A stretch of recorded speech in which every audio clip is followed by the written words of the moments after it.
اليوم كان عندنا هو اخر يوم شغل بهذا البيت، فبعد ما كملنا العمل مالتنا فشي اكيد قبل لا نروح لازم ننظف المكان مالتنا، القصات مال السيراميك، الكراتين، الغراض، الوساخه اللي سويناها احنا لازم كلها نشيلها، لان اول ما استلمنا البيت هذا نظيف لقيناه، فلازم نسلمه نظيف نراعي البيت.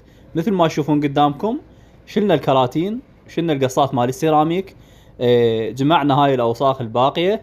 المكان مال الخبطه مالتنا هم شلنا الخبط الباقي، عندنا تقريبا بيه شويه خبط. البلوكات دني اللي كنا نشتغل عليهن نقص عليهن مسوينهم ميز للقص، شلناهن. صفينا البيت، بعد ما صفيناه جبت الصوندا مال المي رشيته على مود لا تصير تراب من نكنس التراب الباقي. طبعا رشيته رشه خفيفه، بلشنا بالكنس وهيك هسه اتقنا عملنا على اخر شيء. فاتمنى من جميع واحد يشتغل بالبيوت مالت العالم، اذا جيت للبيت ولقيته نظيف فسلم البيت نظيف، ما راح ياخذ من وقتك. طبعا هاي الفيديو